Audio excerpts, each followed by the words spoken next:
Hello everyone. Today, we are going to take a look at 6 real cases that were investigated thanks to surveillance footage. Hidden in these videos are important clues and details that ultimately helped solve each of the 6 cases.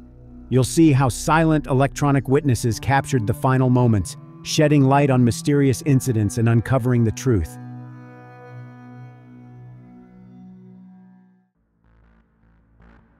In this video, we'll delve into the story that occurred in Florida, USA. On July 14, 2012, 29-year-old Adrienne Robert was found without signs of life by her roommate. Her eyes were open, but she wasn't breathing. CCTV cameras played a crucial role in investigating this case, helping detectives to find and arrest the criminal.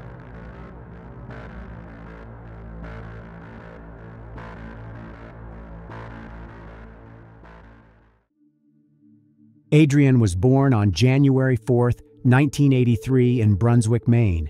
She graduated from Leavitt High School in Maine in 2001 and the University of Maine at Augusta in 2005.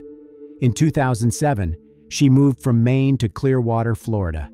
Adrienne's family and friends described her as a beautiful and kind person, always happy and vibrant. She looked forward to the future with enthusiasm.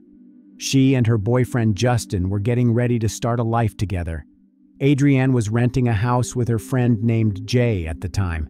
The relationship with Justin was moving to a new level, and in July 2012, they found a house where they planned to move in together.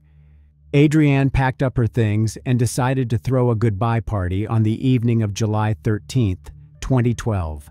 She told her boyfriend Justin that she and her roommate Jay were going to go to a movie or a bar or something. Justin could not join them because he had an urgent business to do. At the same time, Justin did not object to Adrienne spending the evening in Jay's company. After all, they were not only roommates but also friends. At first, Jay and Adrienne celebrated at home. They had a few drinks, remembering bright moments from the past, but then decided to continue the night somewhere else and went to the Diamond Dolls strip club. This place still works today and looks like this from the outside. At 3:34 a.m., Jay called 911 and informed the operator that he had just returned home and found his roommate without signs of life. Jay said that he and Adrienne were at a nightclub, but she left earlier and he spent some more time there. And when he got home, he found her on the bathroom floor. Her eyes were open, but she wasn't breathing. There were also signs of a struggle, which indicated a crime. The operator asked Jay to concentrate and perform CPR on Adrienne, giving him instructions. Jay followed them all, trying to start Adrienne's heart until the medics arrived. Unfortunately, when the ambulance arrived, she was dead, and they could not help her in any way. She was pronounced dead at the scene. The police had to answer the following questions. Who took Adrienne Roberts' life? And was her roommate connected to it? They started by thoroughly searching the house, examining every closet, and looking under every bed. The police needed to make sure that the criminal was not hiding somewhere in the house. The first thing the detectives and forensic experts who arrived at the crime scene noticed was the absence of forced entry signs on the front door. Adrienne was lying on the bathroom floor. She wasn't wearing any clothes except for a bra. The cause of her death was a stab wound to the chest. Signs of a struggle in the bathroom indicated that Adrienne was trying to protect herself. The fact that she was almost naked made the detectives believe the criminal was a man. They had to wait for more detailed information from the forensic experts who conducted the autopsy. Upon further inspection of the house, detectives found something strange. While looking around Adrienne's bedroom, they saw that someone had cut off part of the sheet on her bed. Without a doubt, there was a reason for that. Detectives suggested that's how the criminal was trying to destroy the evidence. Perhaps the criminal's DNA was on the sheet. Yet, it was strange that the one who did it did not take the whole sheet. After all, the remaining part of the sheet also contained some DNA. They found something similar to seminal fluid and sent the samples to the laboratory for analysis. It also turned out that Adrienne's car was not in the parking lot next to the house, which meant a criminal could have stolen it. The police searched for possible witnesses to the crime and put an APB on the victim's car. To solve this case, Detectives needed to learn every detail of the last hours of Adrianne's life. But first, they had to tell her family the tragic news about her. What happened to Adrianne came as a shock to her parents. They could not believe that someone had deprived them of their beloved daughter. Adrianne's boyfriend, Justin, learned about the incident on the morning of the next day.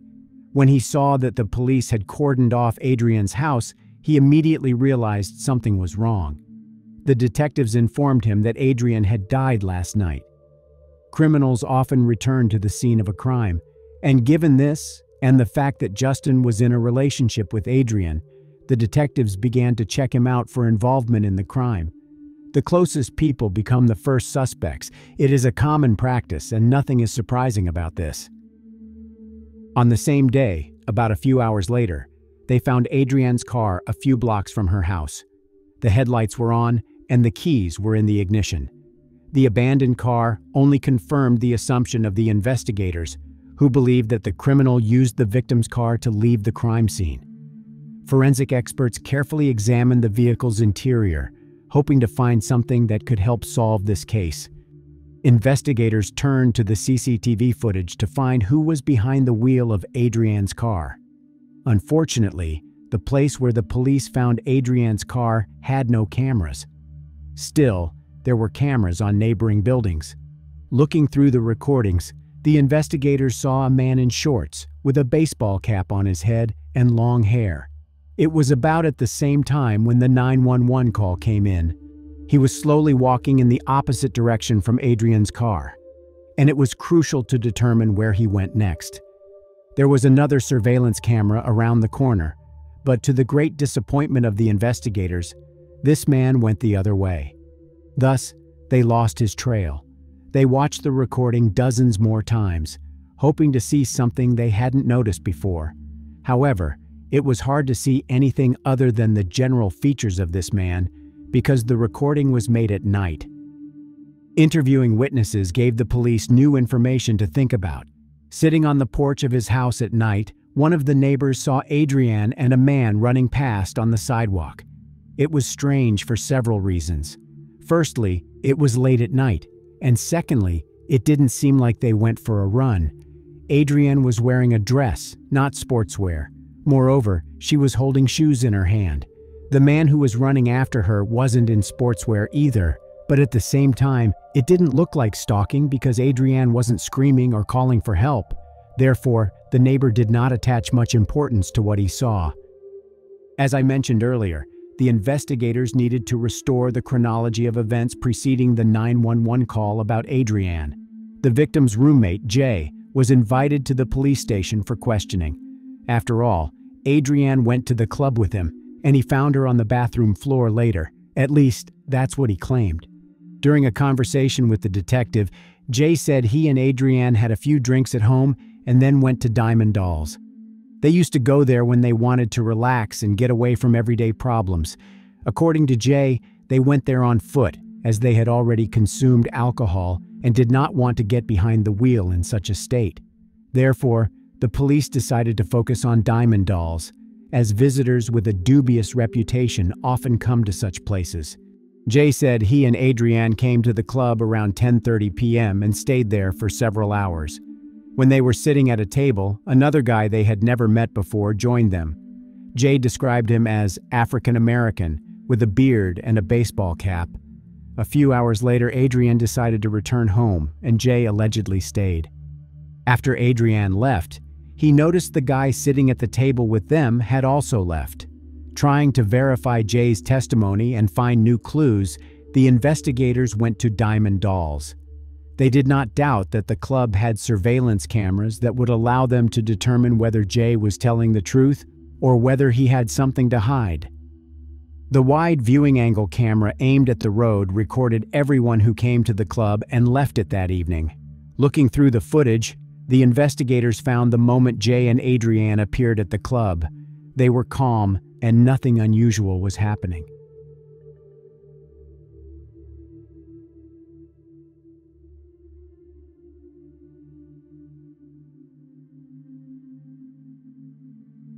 The other camera was at the entrance to the club. Moreover, the recording quality was pretty good. It allowed the police to make out the people's faces and clothes.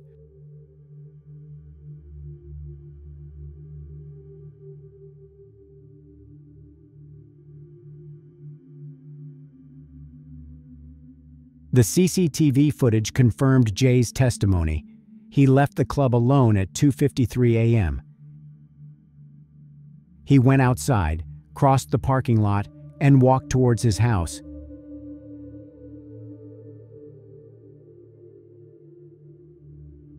It also confirmed that Adrienne left the club earlier than Jay. The cameras captured her leaving the establishment at 1:38 a.m. The most observant viewers probably already noticed that something is wrong here. When Adrienne came to the club, she was wearing a dress and something that looked like a jacket.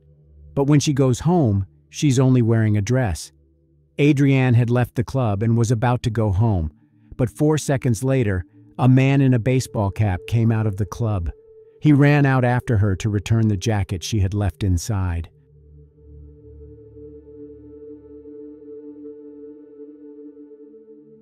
After he handed the jacket to Adrienne, they seemed to be talking about something. We will never know what they were talking about at that moment. However, instead of returning to the club, this man followed along with Adrienne. After leaving the parking lot, they turned right.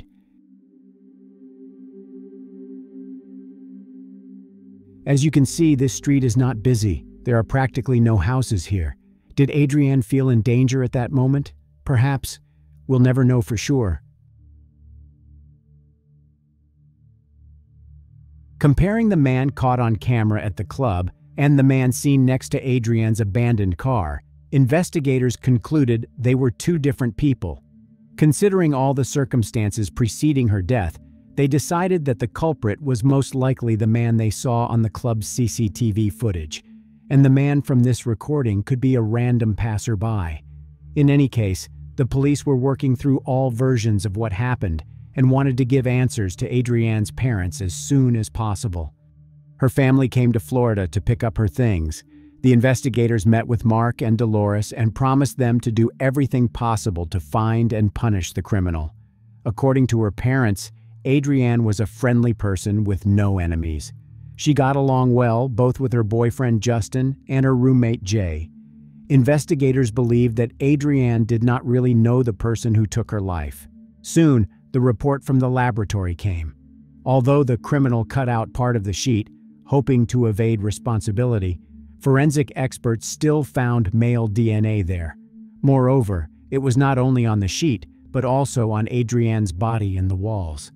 When the investigators checked the obtained DNA against the database, they were disappointed since there were no matches. Thus, the police had the DNA of an unknown man and CCTV footage from the club where Adrienne spent her last evening. At this investigation stage, detectives considered the footage the main clue necessary to solve this case. They again examined the recordings, but this time, they watched not only the recordings made at night, but also the ones made during the day, and it brought results. About 8 hours before Adrienne's death, investigators saw the same man with whom Adrienne was talking in the parking lot and who left with her. The police now had a clearer image of his face, but that's not all. Trying to figure out how this unknown man got to the club, the investigators saw that he had come by taxi. The phone number printed on the taxi body was visible on the recording, and it was not difficult to determine the brand of this car. Now, it was much easier to identify this man. Detectives found the phone number that ordered a taxi caught on footage near Diamond Dolls and discovered that this phone number belonged to Thomas Frederick. Comparing his photo on the driver's license with the image of the man on the CCTV footage, the detectives realized it was the same person. Now, Thomas Frederick has become the main suspect in this case. The police needed irrefutable evidence to arrest him. The recordings from the cameras alone were not enough. Hence, they secretly watched Frederick. The police were afraid to scare him off and decided to get his DNA without his knowledge. The officers watched him for a week and a half, waiting for the right moment. They followed him to work. They watched him at his house all night. They were always there, patiently waiting for him to give them something. And it brought results. One day, Frederick threw a cigarette butt on the road. They picked up this cigarette butt and sent it to the laboratory for DNA analysis. It was necessary to find out whether Thomas Frederick was the person who left traces in the house of Adrienne Robert. While waiting for the results of the tests, police officers continued secretly watching him because they feared he would leave the state. Soon after, a report everyone was waiting for so much came from the laboratory. The conclusion that the experts made wasn't surprising. The DNA on the sheet, on the walls in the house, and Adrienne's body belonged to Thomas Frederick. After receiving this information, police officers arrested him and brought him to the police station. During the interrogation, the man said he often goes to different clubs and bars and almost always makes new acquaintances there. When the police showed him a picture of Adrienne Robert, he said he met her at Diamond Dolls. Adrienne allegedly treated him to a drink, and then they danced and chatted. According to Frederick, he went to work after the club. But the CCTV footage refuted his words. It showed that he had left with Adrienne. When the detectives pointed out this inconsistency, he said that he and Adrienne walked together to the end of the street and then went in different directions. Sounds convenient, right? Especially when it is said by a person who may face life imprisonment. When asked if he had ever been to Adrienne's house, Frederick replied he did not remember because he had drunk too much. Thus, he began to refute his own words. Or perhaps Frederick miraculously had only a few memories about that night. He remembered they had reached the end of the street and then parted in different directions. The man remembered going to work after the club, but he somehow didn't remember being at Adrienne's house. The investigators knew he was lying because they had a witness who saw Adrienne running barefoot, holding her shoes in her hands, and this man ran after her. When they mentioned this to Frederick, he said that Adrienne asked to walk her home, and then she said she needed to hurry up. She took off her shoes and ran. According to the man, he had no choice but to run with her. He claimed he did not pursue her, he kept her company. At some point, the detectives got tired of listening to his constantly changing stories and accused him of attacking Adrienne. They informed him that his DNA was on the sheet, Adrienne's body, and many other things in her house. When Frederick realized that he would not be able to get away with it, he tried to convince everyone he was acting out of self-defense. Now, his memory has returned. He said he and Adrienne came to her house, where they had consensual intercourse. After that, Adrienne felt sick, and they went to the bathroom where she threw up. Next, they started fighting. At some point, Adrienne pulled out a knife, threatened him, and attempted to injure him. He exercised his right to self-defense, which ended with Adrienne dying. Allegedly, Frederick panicked and did not know what to do. He decided not to call 911. Instead, he ran away because he understood they would blame him for the woman's death. The police charged Thomas Frederick with first-degree deprivation of life. In January 2014, he appeared in court. During the trial, the prosecutor presented his version of what happened that night. Adrienne and Jay drank some alcohol at home and then went to Diamond Dolls in a good mood. There, Thomas Frederick sat down at a table with them. The man seemed to them quite an ordinary person. They were chatting casually and just relaxing. The next day, Adrienne had to move her things to her and Justin's new house, and she decided to leave earlier, while Jay decided to stay at the club. Frederick decided to take advantage of this situation and followed her. She didn't want him to accompany her and tried to run away from him, but she couldn't. He chased her all the way home, and when she went inside, he broke in, took a knife from the kitchen, and did what he went after Adrienne for. According to the prosecutor, the injuries on her body indicated that the intercourse with Frederick was not consensual. After that, he decided to end Adrienne's life because she could report him to the police. He tried to cover his tracks and cut out the part of the sheet on which his seminal fluid remained. However, it didn't prevent the police from finding the criminal's DNA. After all, it was on many other places, including Adrienne's body. Then he took her car keys, drove a few blocks, and abandoned the car. Adrienne's parents left the courtroom during the medical examiner's statement. "I didn't want to hear that," Mark Roberts said. "That doesn't bring her back, and I didn't want to know what she went through. From what I gather, she fought very hard." Life without their daughter has been a struggle for Mark and Dolores Robert. It's definitely going to still take a while for us because we just lost the most precious thing in our lives, he said. We'll get back on our feet because that would be something that Adrienne would want. And it's going to take a little while, but yeah, we're going to get there. Thomas Frederick's defense tried to make Adrienne look bad.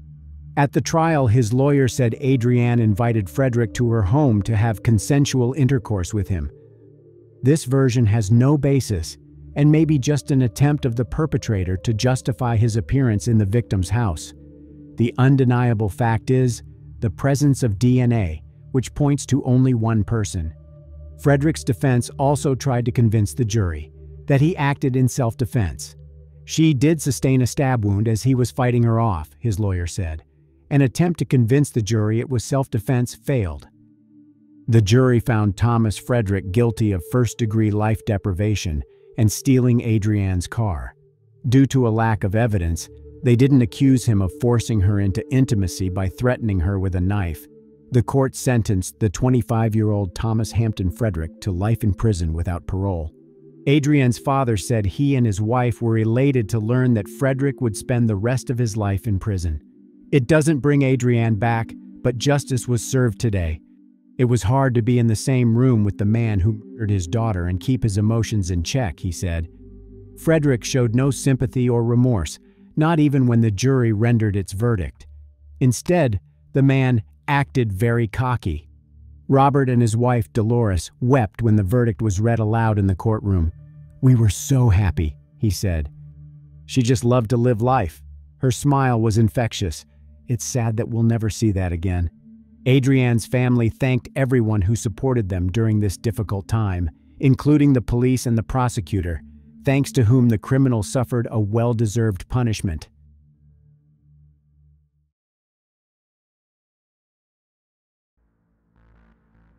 In this video, we take a look at a story that happened in 2003 in the American state of North Dakota. On November 22, 2003, 22-year-old Drew Shoden was walking to her car after finishing her shift and was talking to her boyfriend on the phone. Suddenly, the conversation was interrupted. Drew's boyfriend didn't pay much attention to this, which he later regretted very much. Soon, the young woman was talked about on national TV channels, and what happened to her contributed to a change in U.S. law.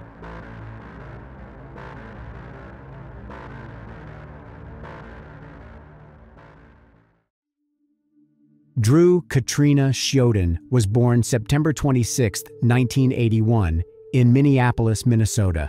She was the younger of two children to her parents Alan and Linda. When Drew was 3 years old, her parents divorced but kept their friendship. From age 10, she and her brother Sven were raised by Linda and her second husband, Sid Walker, a travel agent in a comfortable home on Whitefish Lake, renowned as one of Minnesota's most scenic vacation spots. Drew blossomed in high school, becoming an honor student, joining the golf team, and getting elected homecoming queen in 1999. But her real passion was for art. Her room at home was filled with her sketches of rock stars, models, and her friends. After graduating from high school, she went to the University of North Dakota Grand Forks, a city of about 50,000 people. Friends described Drew as a person in love with life and ready to lend a helping hand to everyone. She often traveled around the country, but her dream was to visit Australia, and Drew was going to go there in the spring of 2004.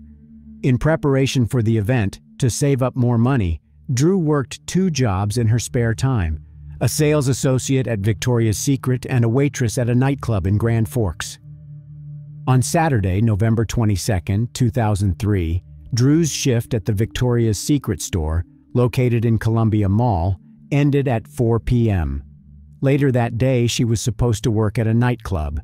Before leaving the mall, Drew decided to go shopping and bought a purse from a certain store. She called her boyfriend, Chris Lang, as she made her way to her car in the parking lot. Suddenly, after Drew said, "Okay, okay," the call was disconnected, but Chris didn't give it much thought. There was nothing important they were discussing, and so he didn't call back. About 3 hours later, Chris's phone rang again, and it was Drew calling. When he answered it, all he heard was a noise, like the sound of the wind and the sound of buttons being pressed on the phone. 3 weeks later, in an interview on a television station, Chris recounted the thoughts that flashed through his mind when his conversation with Drew was interrupted. "I did not know the sense of urgency of this phone call at the time," he said. "I never in a million years dreamt that this was happening. There was no sense of urgency, more just a cell phone call being cut off for any number of reasons. Honestly, I had no idea that this terrible thing was happening." Drew was living in a college dorm where she shared a room with a friend named Meg Murphy. About the same time Chris received a strange phone call, Meg received a call from the nightclub where they were trying to find out why Drew hadn't come to work and wasn't answering the phone. She was a responsible employee and always came to work early, so her absence immediately caused everyone's concern. However, Meg didn't know where Drew might be and was surprised that she hadn't shown up for work. Trying to find out where her friend Meg had disappeared, she first called mutual acquaintances and then called the local hospital, where she was told that Drew had not been admitted there. Around 9 p.m., unable to find out anything, Meg called the police. Knowing that Drew worked at Columbia Mall, a police officer was dispatched there. At this point, the mall was already closed. Driving around the parking lot, the officer saw Drew's car. Upon examining it, he found that the car was unlocked. There were no signs of a struggle or any other crime. A black nylon sheath from a folding knife was found on the ground near the car. It wasn't clear yet whether it had anything to do with Drew's disappearance, but such a find was not encouraging. On the seat in the car were papers, a wallet, and a new purse purchased that day, suggesting that even if Drew had faced some dirty deed, it certainly hadn't been a robbery. Neither friends, boyfriend, nor parents knew where Drew might be, so investigators began to lean toward the theory that they were dealing with a kidnapping. First of all, detectives checked out Chris Lang. He was almost immediately ruled out as a suspect because he was in Minnesota, 300 miles from Grand Forks. From Chris, the police learned about the 2 phone calls Drew had made, that one had been abruptly interrupted, and that during the second, made a few hours later, wind noises and the sound of button pressing could be heard. The next day, when the mall where Drew worked opened, the detectives arrived there to review the security camera footage. As it turned out, there were no security cameras in the parking lot where the missing girl's car was parked, but fortunately, there were quite a few security cameras inside the mall. Going through the footage, detectives found a moment when Drew went into one of the local stores after work, where she bought herself a purse. She was calm and in no hurry to go anywhere. She was wearing a pink sweater and was holding a jacket. At 4:55 p.m., Drew paid for her purchase at the register, then put on her jacket and left the store. On her way out, she called Chris. The call was made at exactly 5 p.m., and as we now know, at 5:04 p.m., the conversation between Drew and Chris was abruptly interrupted after she said, "Okay, okay." Knowing that the call was interrupted after 4 minutes, one of the detectives decided to conduct an experiment. Setting the timer for 4 minutes, he began walking slowly from the store where Drew had bought her purse to the parking lot where her car was parked. When the alarm sounded indicating that 4 minutes had passed, the detective was in the parking lot near where the car had been found. This indicated that something had happened while Drew was at her car. However, as mentioned earlier, there were no cameras overlooking the parking lot, and that made it difficult to investigate. Drew's disappearance attracted media attention, and as a result, a huge number of people learned about what had happened to her, many of whom decided not to remain indifferent to someone else's misfortune. In addition to police officers, over 1,000 volunteers participated in the search for Drew. FBI officers also joined the investigation. The last call that was made from Drew's phone was traced to the small town of Fisher in neighboring Minnesota, which is only a 30-minute drive from the mall where she worked. As you can see on the map, the area around these 2 towns is occupied by fields. Police used helicopters, all-terrain vehicles, horses, and dogs to explore these fields. The landowners were asked to check their properties themselves, but unfortunately this was inconclusive, and at first, no leads could be found. The search radius increased with each new day, And 4 days later, an ominous discovery was made. A boot was found under a bridge in the town of Crookston. A roommate noted that on the day of her disappearance, Drew had left the house wearing those boots. Later, the fact that the shoe belonged to the missing girl was confirmed by forensics. Crookston is a small town of less than 10,000 people. It is located about 30 miles from Grand Forks, where Drew disappeared from. Further searches in the Crookston area yielded no results, as there was nothing of investigative interest to be found. A reward of $20,000 was initially offered for information that would help to determine Drew's whereabouts, and then the reward was increased to $140,000. At this point, the only clue that could lead to Drew was the surveillance footage at Columbia Mall. The detectives again sat down to watch hundreds of hours of footage from various cameras, but this time they decided to focus their attention not on Drew.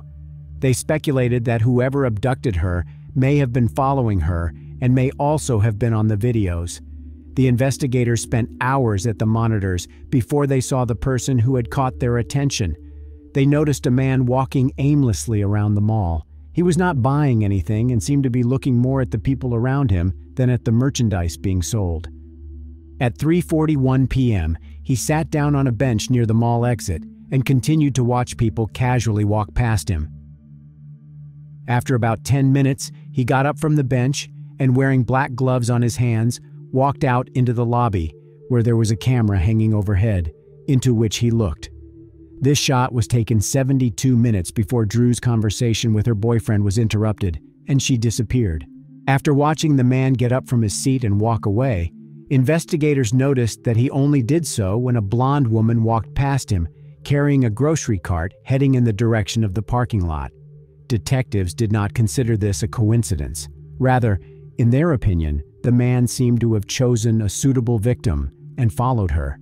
The identity of this woman was unknown, but police were aware that only one person, Drew Shoden, had disappeared from the mall parking lot that day. Given the slight resemblance between Drew and the woman this suspicious man was following, it has been suggested that he had a particular image of the victim. If the kidnapper really was this man, and if for some reason he had failed to kidnap this woman, his next target might have been Drew. She had left the mall around 5 p.m., a time when it was already dark, which might have played into the hands of the perpetrator. At this point in the investigation, there were 3 cities in the case: Grand Forks, where Drew was kidnapped; Fisher, where her phone was last active; and Crookston, where the shoe was found.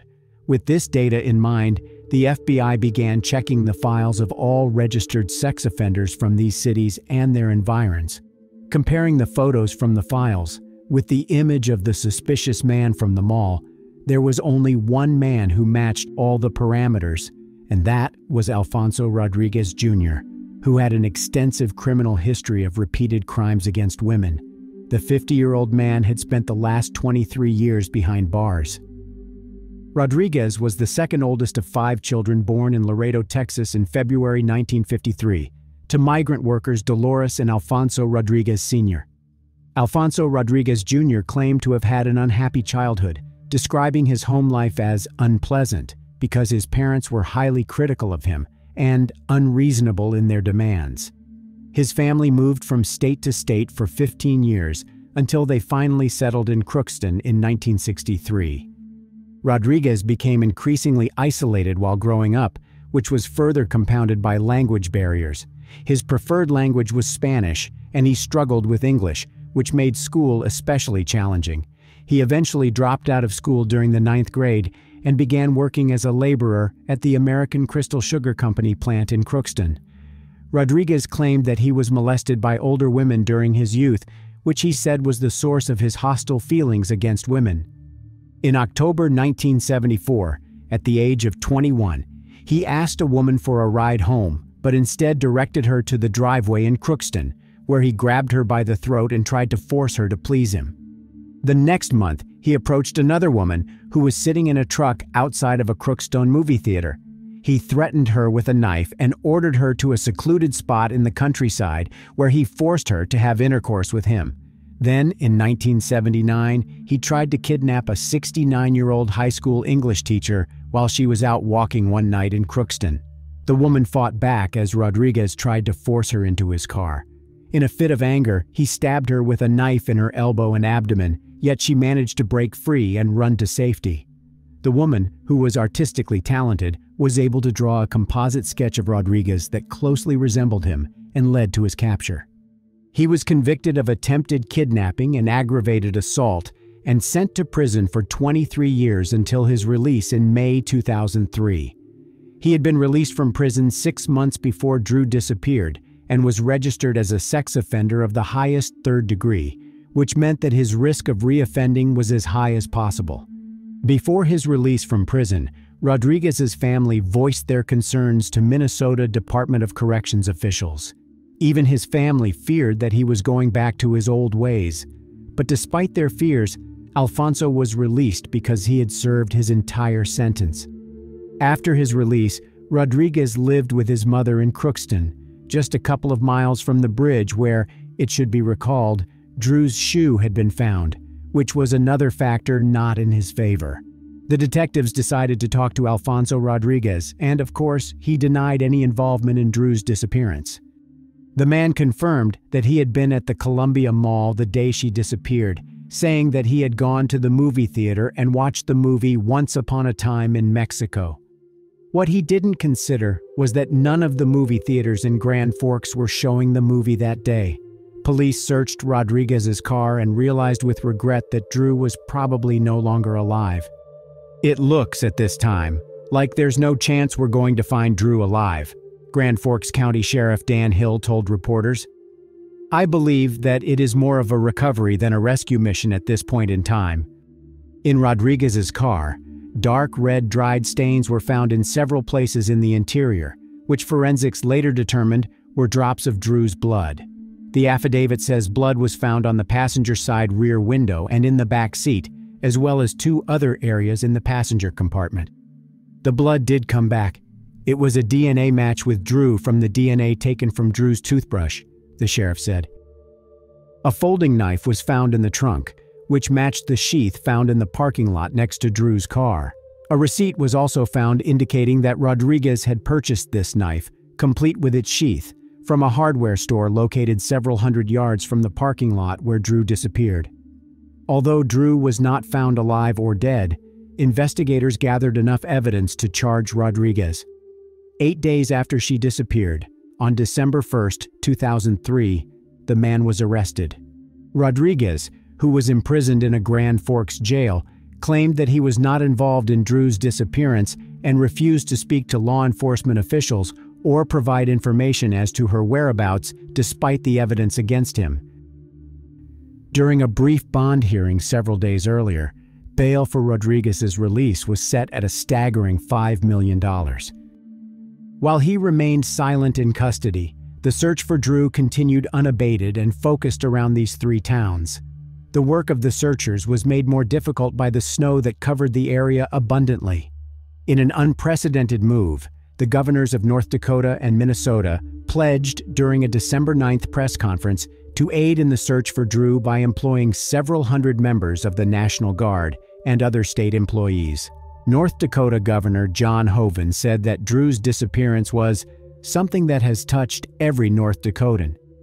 Minnesota Governor Tim Pawlenty told reporters that he was very proud of the cooperation and the collaboration that's been exhibited by members of the community and police officials. Despite all the efforts made, there were no results, and due to worsening weather conditions, the authorities decided to suspend the search operation. In spring, the intensive search continued. Those searching for Drew hoped they would be able to find her, as the winter snow had just begun to melt. After 5 long months of searching, they were eager to return Drew home. Finally, on April 17, 2004, Drew's body was found. It lay in a field in Crookston, just a few miles from the bridge under which the boot had been found. Drew's family was overwhelmed with grief upon hearing of the heart-wrenching discovery. Her father told reporters, "We were waiting for that call, and when that call came, we all stopped living for a second. It was her parents' worst nightmare, and one that would haunt them for the rest of their lives." The field where the body was found had already been searched, but apparently because of the large drifts, they could not find it immediately. Drew was naked below the waist, which made the motive of the crime obvious. Her hands were tied behind her back, and there was a rope around her neck and a cut. Under the rope were the remnants of a plastic bag, indicating that the bag had first been put over Drew's head and then tied around her neck with a rope. Hair matching Rodriguez's DNA was found on Drew's jacket. Before she died, the young woman had been brutally beaten and stabbed repeatedly. The medical examiner listed 3 possible causes of her death. It was either the cut on her neck, suffocation, or the third possible cause, which was hypothermia. On April 24, 2004, after many months without a word, Drew's family was able to say goodbye to her. About 1,500 people attended the mourning ceremony. North Dakota, where Drew was kidnapped, abolished the death penalty back in 1975. Minnesota, where the body was found, did not use the death penalty as a punishment either. However, because Drew had been transported across state lines, the crime was considered a federal crime, and therefore the prosecutor's office had the right to seek the death penalty for Rodriguez. On August 30, 2006, Alfonso Rodriguez Jr. was convicted in the Drew Sheoden case. The jury recommended that he be sentenced to death. On February 8, 2007, Judge Ralph Erickson, during the hearing, told the unconfessing Rodriguez that his senseless and violent actions caused the jury and the court to make a difficult decision.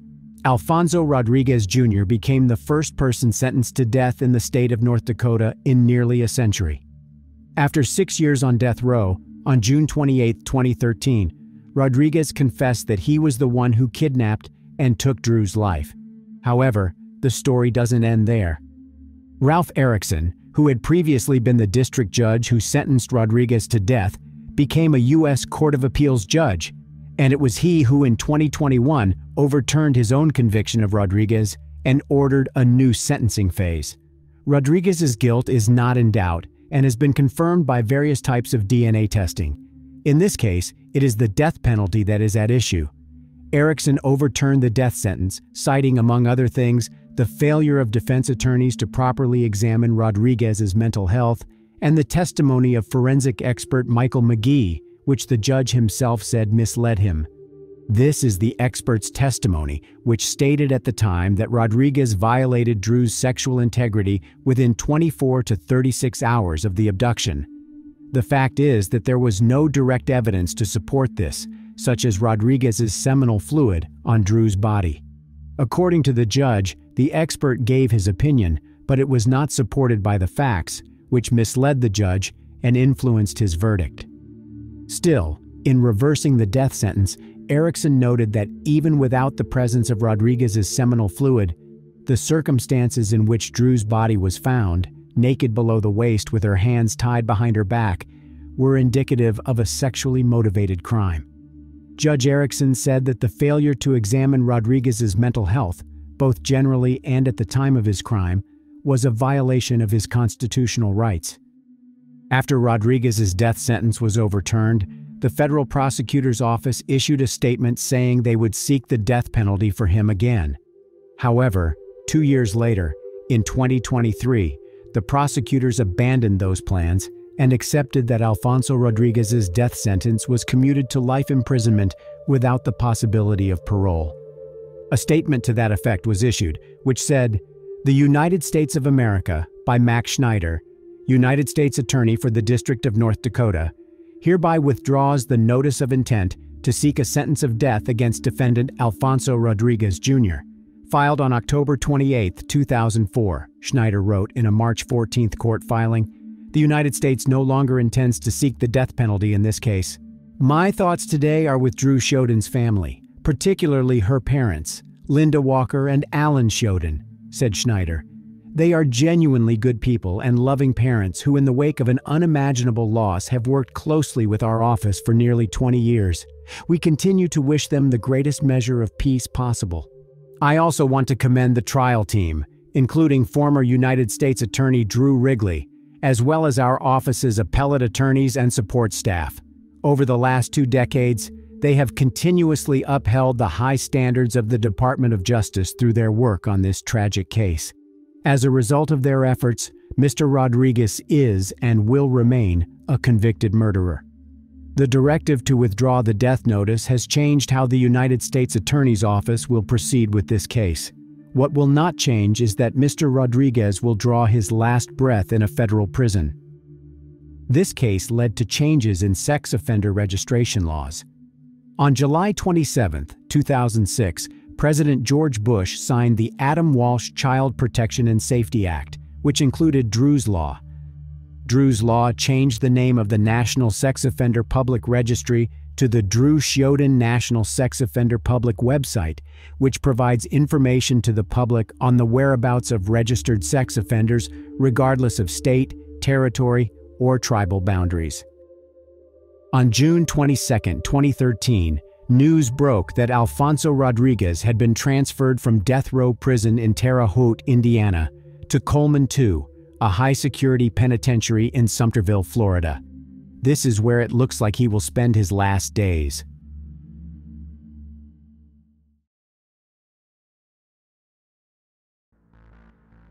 The events discussed in this video took place in the Canadian city of Laval.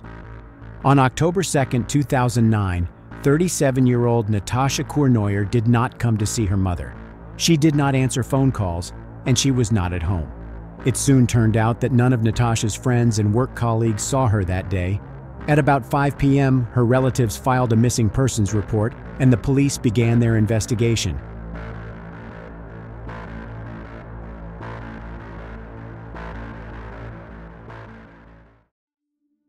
Natasha worked as a public relations specialist for the Correctional Service of Canada. First of all, the detectives decided to go to her place of work and interview her colleagues. Arriving there, they found Natasha's car was still in a nearby parking lot. At that moment, a man was standing near her car. He was nervous and behaved rather strangely. In his conversation with the police, he told them that he and Natasha had a relationship, and that he was there because he was trying to figure out where she could have gone. The man's name was Michel Trottier. There were scratches on the back door of Natasha's car. However, it was unclear if this had something to do with her disappearance or if the scratches appeared earlier. There was no reason to suspect Michel Trottier of involvement in Natasha's disappearance, and the detectives continued their work. After interviewing Natasha's colleagues, they discovered she was at work on October 1, 2009. That was the day before the disappearance. None of those who worked with her that day noticed anything strange in her behavior. She was in a good mood and friendly as always. Nothing seemed to bother her. On October 2nd, Natasha needed a day off as she and her mother planned to resolve issues with a tombstone for her recently deceased father. Therefore, on October 1st, she stayed at work longer than usual and left the building at about 8 p.m. According to her friends, Natasha had no conflicts with anyone, and it was difficult to imagine that someone could hold a grudge against her. She worked in an office and had no contact with prisoners. They described her as an open and kind person. The police sent a large number of officers to search for Natasha Cournoyer. The search even involved aviation and canine service. First, they examined the territory adjacent to the parking lot. However, they did not find any clues that could help the investigation. Natasha's friends and relatives tirelessly put up flyers with her photo and hoped someone could see her or know something about her disappearance. The first hours after a person goes missing are the most important. That's when witnesses or some evidence are more likely to be found. In the case of Natasha Cournoyer, valuable time was lost because the police received the report on the evening of October 2nd, 21 hours after she had left her workplace. The search activities took place on the 3rd, 4th, and 5th of October and did not produce any results. Her relatives offered a $10,000 reward for the information that could help pinpoint Natasha's whereabouts. Michel Trottier, the man dating Natasha, believed that someone kidnapped her. Through television, he turned to a possible kidnapper with a request to release his beloved. The police, meanwhile, studied the personal lives of Michel and Natasha.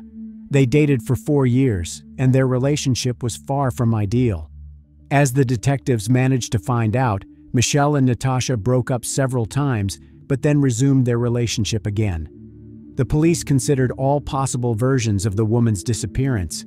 Restoring the events of Natasha's last day at work, the detectives accessed CCTV cameras inside the building where she worked and on its facade. She entered the building at 9:04 a.m. Natasha came to work by car, which she left in an open parking lot. There were few free parking spaces that morning, and she parked the car on the opposite side, away from the road. Reviewing the recordings further, they found that Natasha left the building at 8:07 p.m. Another video footage confirmed that she went to the place where she parked her car, but that part of the parking lot had poor lighting.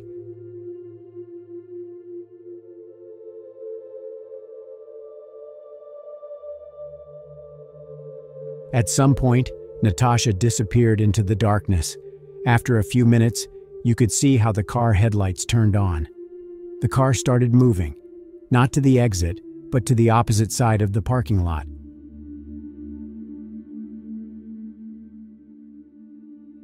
This place also had poor lighting. When the car stopped, the headlights went out. The vehicle stood at this place for about 20 minutes and then began to move to the exit. And it was not Natasha's car since she drove a Mazda. As it was possible to establish from other records, a Ford Windstar minivan got on the video. It also turned out that this car drove into the parking lot at 6:35 p.m. and parked next to Natasha's car. Based on everything seen in the video, the police assumed that Natasha Cournoyer's disappearance was most likely a kidnapping. On the fifth day of the search, October 6, 2009, that wasn't about a missing person anymore, but about the deprivation of a person's life. They found Natasha's body in a vacant lot in the Pointe-aux-Trembles area, about 20 miles from where she worked. The body lay next to a dirt road that led to the riverbank. The news of Natasha's death shocked all her relatives and friends.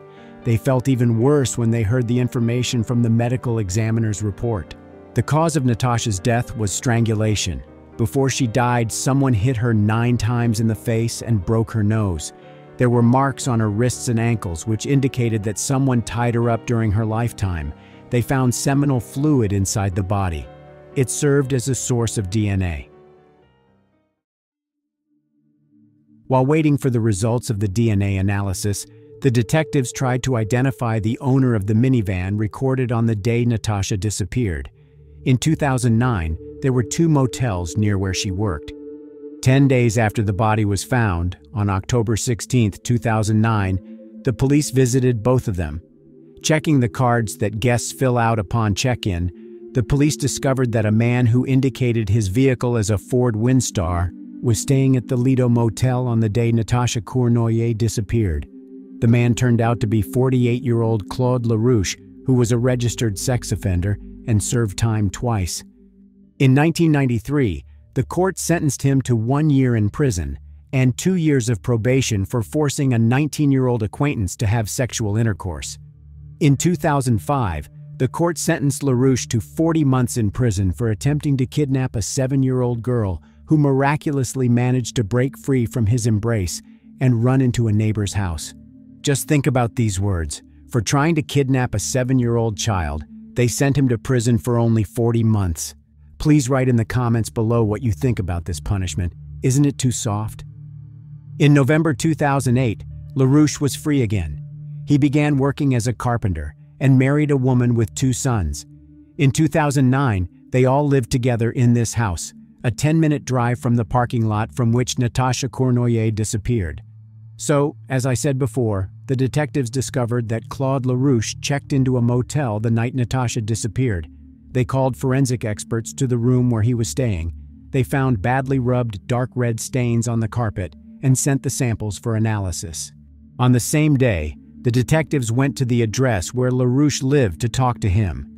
Due to the nature of the cases for which he had previously been in prison, his DNA was already in the possession of the police. However, they needed time to compare it with the DNA found on Natasha's body. The man denied knowing who Natasha Cournoyer was, but admitted that he frequented the Lido Motel because it was cheap. According to his story, he was dissatisfied with his intimate life with his wife and often rented a room in a motel where he called women who offered sexual services for money. When asked about where he was and what he was doing on October 1st, the day Natasha disappeared, LaRouche said that he did not remember anything, including that he did not remember staying at the Lido Motel that day. LaRouche attributed this memory lapse to taking too many illegal substances, but very soon, though not in full, the memory returned to him. A month after the body was found on November 5, 2009, the detectives again came to his house, this time not to talk. The DNA analysis established that the seminal fluid in Natasha Cournoyer's body belonged to Claude LaRouche. Natasha's DNA was found in the motel room he rented and in the interior of his car. The victim did not know the suspect, and there was no link between the crime and Cournoyer's work as a communications officer for the Correctional Service of Canada, said Montreal police. "I think that with the arrest of this suspect, the citizens could feel safer on the street," said Montreal Police Inspector Daniel Rousseau. LaRouche's neighbors were shocked by the arrest. They described him as friendly and polite. The next day, November 6, 2009, Claude LaRouche became a suspect in the case of Natasha Cournoyer. At first, he denied his guilt, but realizing there was enough evidence against him, he admitted that he had taken Natasha's life, but at the same time, he insisted that he did not want to do this and that her death was an accident. The trial took place in 2011. It presented two versions of what happened, the version of the defendant and his lawyers and the one of the prosecutor. Let's take a look at Claude LaRouche's version first. His testimony indicated that that evening he was waiting in the parking lot for a vendor of illegal substances. LaRouche was sitting in his car when he saw a woman appear next to him. It was Natasha. He attacked her, pushed her into the interior of his car, and closed the door. Then he talked to her, and Natasha agreed to go with him to the motel. Memory lapses did not allow Claude LaRouche to remember why he stood on the other side of the parking lot for 20 minutes and what he did. Miraculously, the man remembered only those moments that could not work against him. According to LaRouche, when they were in the motel room, Natasha offered to satisfy him if he would let her go after that. He agreed. After Natasha did what LaRouche asked her to, they quarreled. During this quarrel, LaRouche lost control, attacked her, and eventually strangled her. Then he cleaned the room, moved Natasha's body into his car, drove home, and went to bed. In the morning, when all the substances he had used stopped working, he realized that he had done something irreparable and decided to get rid of the body. He cut up Natasha's documents and bank cards and threw them out the car window while driving the body to where they found it. Once again, I emphasize that it is the version of Claude LaRouche. The more he spoke, the more questions his story raised. According to his words, the day after he got rid of the body, he returned to it and covered it with a blanket because he was worried that Natasha would freeze. Another day passed, and he returned to the body to retrieve the blanket. LaRouche was afraid that no one would find Natasha because of the blanket. If we sum up everything he said, we can conclude that he did not remember something because of his clouded consciousness, and some of his actions were illogical. And most importantly, he did not want to take Natasha's life. That's what LaRouche tried to convince the participants in the trial. The prosecution version had material evidence as a base, but they also had a witness who said he was walking his dog near the parking lot on the same day Natasha Cournoyer disappeared. There, he witnessed how Claude LaRouche tried to attack a girl who was jogging. But when LaRouche saw a man with a dog, he quickly left. It was about 7 p.m., and he attacked Natasha Cournoyer an hour later. The prosecutor believed that LaRouche had tied Natasha up and driven her to a motel against her will. She never came out of the motel alive. In June 2011, Claude LaRouche was found guilty. The court sentenced him to life imprisonment with the right to parole after 25 years. During the trial, they discovered that 2 weeks after his attack on Natasha Cournoyer, LaRouche tried strangling another woman, Dominique Martel, who bit his finger and managed to fight off the attack. During the trial in this case, Claude LaRouche was declared a dangerous criminal, which, according to Canadian laws, makes his stay in prison indefinite, and he can hardly hope for an early release. Natasha had a quiet and happy life. She had dreams and goals. This life was stolen from her by a man who had already committed serious crimes. But he was free as air. This man had a criminal past and lived among people. How could a man who tried to kidnap a 7-year-old girl end up in society? Why was no one controlling him? These questions do not leave Natasha's family and friends. After all, if the system worked differently and LaRouche was where he belonged, Natasha would have remained alive.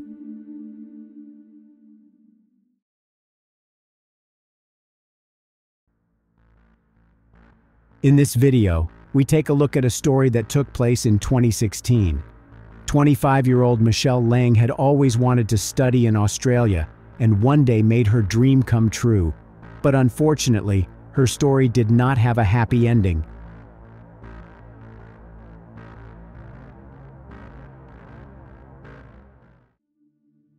Meng Mei Lang, who was also known by her middle name Michelle, was born January 29, 1991 in Chengdu, Sichuan Province, China. Michelle grew up a kind, sensible, and respectful girl. She had a very close relationship with her parents, so it was very hard for Michelle when her father died in an earthquake in 2008. She received good grades in school and dreamed of moving to Australia. Her mother, Mei Zhang-lung, supported her through everything and believed that if her daughter got an education in Australia, she would have a bright future waiting for her. In 2011, Michelle joined the University of Technology in Sydney. This allowed her to come to Australia and fulfill her long-held dream. Michelle's aunt, her mother's sister, lived in Australia and offered her a room in her apartment. She also had a daughter who was 2 years younger than Michelle. The following year, in 2012, Michelle's aunt, who was 44, married Derek Barrett, who was 20 years younger than her. Derek was a temporarily unemployed IT professional, and he was only 3 years older than Michelle. Since then, Michelle, her aunt, cousin, and Derek have all lived together in suburban Campsie, New South Wales. The first few years were fine. Michelle excelled in her studies, made new friends, and found a part-time job in her spare time. Beginning in 2016, Michelle's aunt often spent time in Wollongong for work, and Michelle, her cousin, and Derek still lived in an apartment in Campsie. In April 2016, Michelle's aunt went on another business trip and was scheduled to return on April 24th. 3 days before that date, Michelle, who was 25 years old at the time, was out with friends. At about noon, she took a bus from University of Technology Sydney to a downtown shopping mall. Security cameras captured Michelle shopping on Pitt Street in Sydney's central business district around 3 p.m. She was alone, and the footage showed she was fine, not bothered by anything.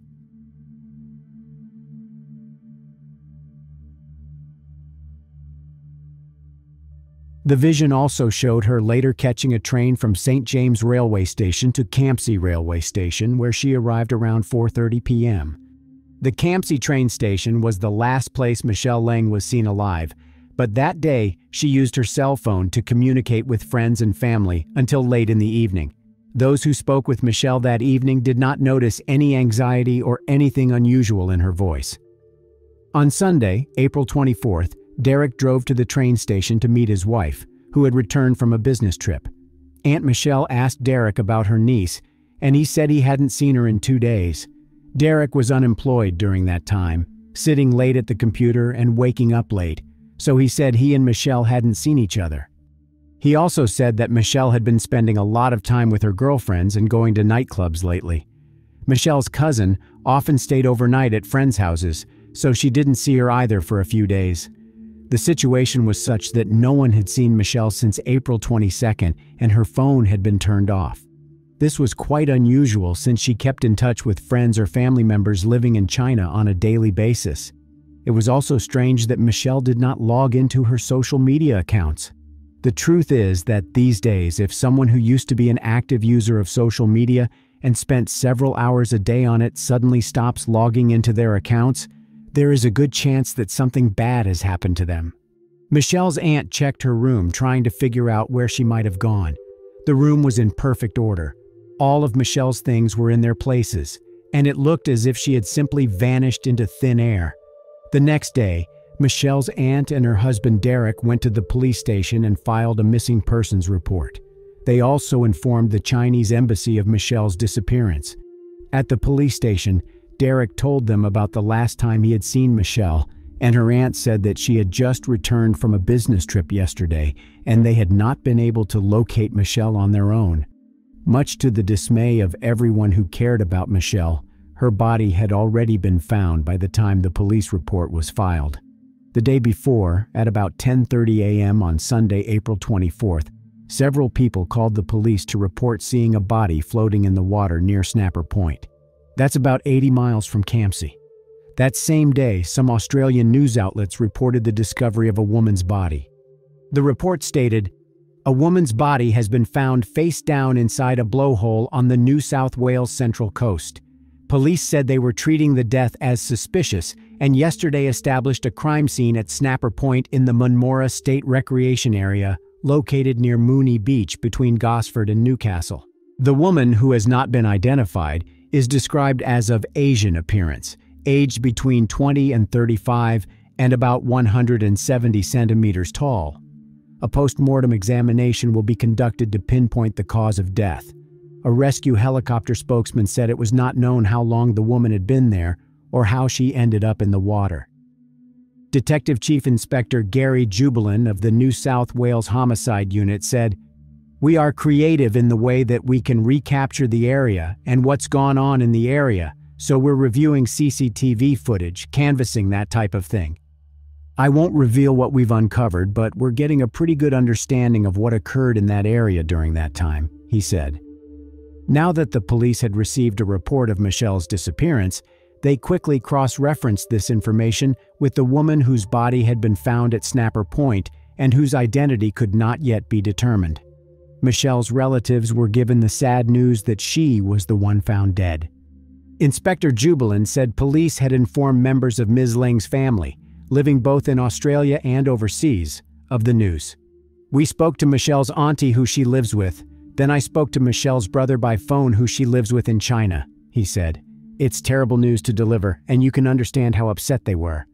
Police have asked anyone who knows anything about Michelle's activities over the weekend to come forward and report it, so that detectives can find out as quickly as possible who is responsible for this horrific crime. When the body was recovered from the water, there were a number of injuries indicating that Michelle had been very violently assaulted. At the autopsy, the medical examiner counted more than 30 stab wounds on her body. She fought for her life and tried to fight back against the perpetrator, which resulted in defensive wounds on her arms. A few days after learning of Michelle's death, her mother flew to Australia to see her daughter's dream place, still unable to comprehend her death. "We even today still cannot accept the fact that she has left us, and we are still in great suffering," Ms. Zhang said. "The time when Meng Mei and I lived happily with each other will never come back," she said. "You can never imagine how painful it is to me. The saddest thing in life is losing someone you deeply love." While investigating the case, the detective interviewed Michelle's aunt and her husband, since it was in their apartment that she lived and they knew her best. Derek said that the last time he saw Michelle was on the evening of Thursday, April 21st, during dinner. Afterwards, they watched a movie, and then Michelle went to sleep in her room. On Friday, April 22nd, when he woke up, Michelle was no longer home. He woke up late, so it was not unusual for her to have already left. According to him, when he went to bed, Michelle had not yet returned, so he thought she was out somewhere having fun with friends. The next day, he woke up late again, and Michelle was still missing. He didn't know if she was coming home, so he texted her, asking where she was and if she was okay, but the text went unread. Michelle's aunt had nothing to say because she was on a business trip. Still, some Australian media also report that Michelle's aunt told a detective that she checked Michelle's Facebook correspondence on her laptop and learned that her niece had recently dated an Australian guy and said tellingly, "I've seen pictures, and he has golden hair, pale skin, and fierce eyes." Therefore, the police assumed that Michelle had gone on a date with a man she had met online. However, that version was soon pushed to the back burner. In fact, investigators already had a suspect involved in Michelle Lang's death. Derek Barrett was the last person to see her alive. The police were skeptical of his stories about waking up late and therefore not seeing Michelle. They called him in for questioning and began asking him questions about his relationship with Michelle, asking him to recall the last time he had seen her, and so forth. Derek then refused to answer the questions and demanded a lawyer, at which point he was informed that he had been arrested as a suspect. The fact is that investigators checked his cell phone signal and learned that he had been in the same area where Michelle's body was found on April 24th. This information contradicted the man's statement in which he claimed he had not visited the Snapper Point area that day. Police also obtained camera footage that showed a car matching the description of Barrett's car in the early morning hours of April 24th near Snapper Point. However, the image was blurry, and Barrett began to claim it was not his car. That claim, too, was denied by police. Detectives found video footage of Derek Barrett paying for gas and buying drinks at a gas station on his way to Snapper Point. The image is of good quality and leaves no doubt that it is Barrett. When told that he was lying about what he was doing on April 24th, he began to claim that he had memory problems and could not remember certain periods of time because he often used illegal substances. Barrett's cell phone was seized and turned over to specialists for analysis and recovery of previously deleted data. What was found on the phone left no doubt that Derek Barrett was not only involved in Michelle's death, but had an unhealthy interest in her. His own stepdaughter was also the object of his lust. A 15-minute video shot in September 2014 shows his wife's daughter, his stepdaughter, taking a shower. Derek set up a hidden camera in the shared bathroom, hiding it behind toiletries. In another video, investigators saw Derek enter his stepdaughter's room while she slept, stand next to her bed, and engage in self-satisfaction. A little time passed, and Derek Barrett shifted his interest from his stepdaughter to his niece. On his phone, experts were able to recover a half-hour video showing Michelle taking a shower. Another video showed Derek satisfying himself by standing next to Michelle's bed while she slept.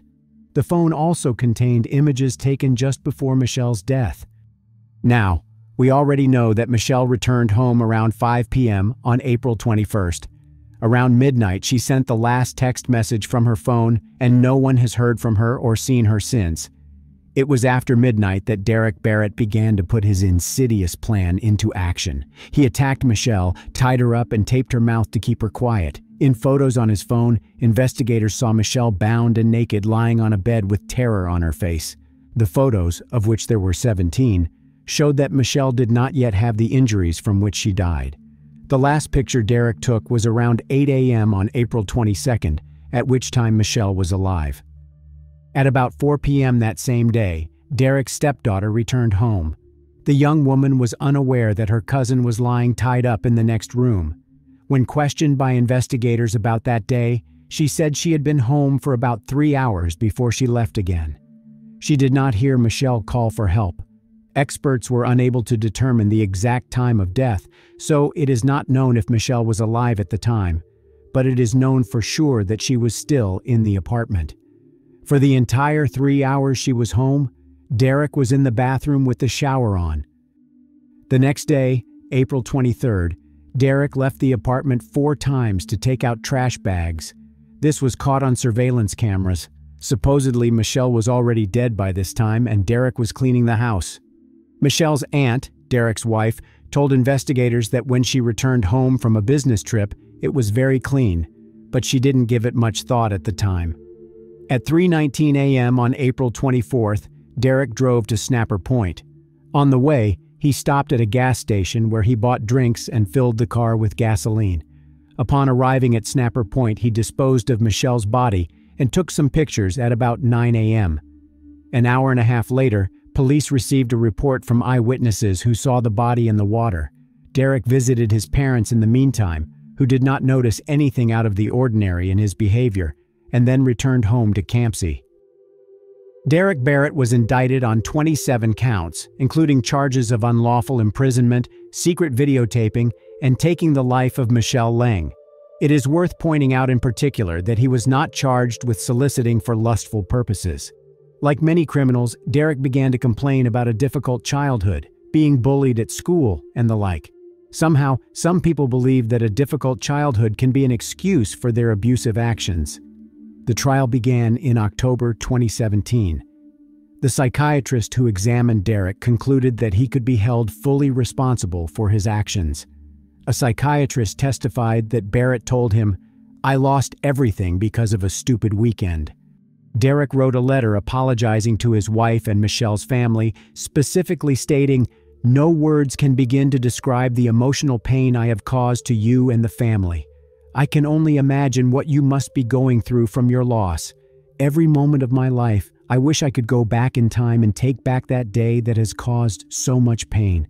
I let my own problems spill into the family home, and they paid dearly as a result. All I can do in some small way is to commit my life to trying to make up for what I have done in any way possible." In the mother's translated victim impact statement, Tam Mei Zhang asked the judge to sentence this vicious rapist, malicious torturer, and cold-hearted murderer to life imprisonment. In April 2016, the death of Meng Mei had brought great pain to my whole family and I, a single mom trying to support her daughter who is an international student in Sydney, she said. My healthy mother was in such grief that she too passed away, not long after receiving the news of Meng Mei's death. This double tragedy dealt such heavy blows to my family that we are still in irrevocable suffering till date. Faced with multiple charges, Derek Barrett pleaded guilty. In December 2017, he was sentenced to 46 years in prison with the possibility of parole after 34 years and 6 months. Barrett sat with his head down during his sentencing and barely reacted. He was supposed to be eligible for parole in 2050, but circumstances changed. Detective Gary Jubelin addressed the media outside court, welcoming the lengthy sentence. The courts have recognized the seriousness of the offense by the sentence that was handed down on Mr. Barrett, he said. From an investigative point of view, it is satisfying that we've got justice, but there is no joy in a matter like this. It's just an extremely sad case. Michelle's family asked the judge to sentence Barrett to life in prison, so they were not satisfied with the sentence. The story doesn't end there, however. Another event occurred that put Barrett back in the courtroom and caused further suffering for Michelle's family. 4 years after the crime, a woman found a USB drive in the hands of her elderly mother, who suffered from dementia. The elderly woman was not related to Derek Barrett and lived about 6 miles from where he lived before his arrest in 2016. Because of her memory problems, she couldn't remember where she got the USB drive, and to this day, it remains a mystery. Her daughter decided to insert the flash drive into her computer to view its contents. The video she saw shocked her, and she immediately called the police. Investigators identified Derek Barrett, who repeatedly gratified his desire and treated Michelle not as a person, but as an object in the videos. The footage was taken on the 22nd and 23rd of April, 2016. Ms. Lang's personal integrity was cruelly defiled by an offender who took pleasure in hurting, humiliating, and degrading her, the police statement said. The discovery of the new videos was reported to Michelle's mother. This caused her further distress and, she said, when the police informed her of the contents of the videos, she began to faint. Barrett set up 2 video cameras in Michelle's room to record what he would do from different angles. Supreme Court Justice Helen Wilson, who gave Barrett's original maximum sentence of 46 years, told the court that, had she known the full extent of his crimes in 2017, she would have sentenced him to life in prison. Judge Wilson described the disgusting details of the 9 videos found on the USB drive. A compilation of the videos provided by police was about 60 minutes long, she said, and began with Barrett entering Ms. Lang's bedroom. Plainly, she was both shocked and alarmed by his entry into her bedroom and did not want him there, Justice Wilson said. That he intended to relive that enjoyment later is clear from the recordings the offender took trouble to make, she said, and his disposal of the USB stick indicated a desire not to get caught. After new evidence was discovered, Derek Barrett was charged with carnal abuse of Michelle Lang. Barrett pleaded guilty and did not make any statements. In March 2021, he was sentenced to an additional 20 years in prison. Unfortunately, however, both of his sentences will be served concurrently. Nevertheless, he will be eligible for parole 2 years later than previously planned. He will be released from prison no earlier than October 27, 2052.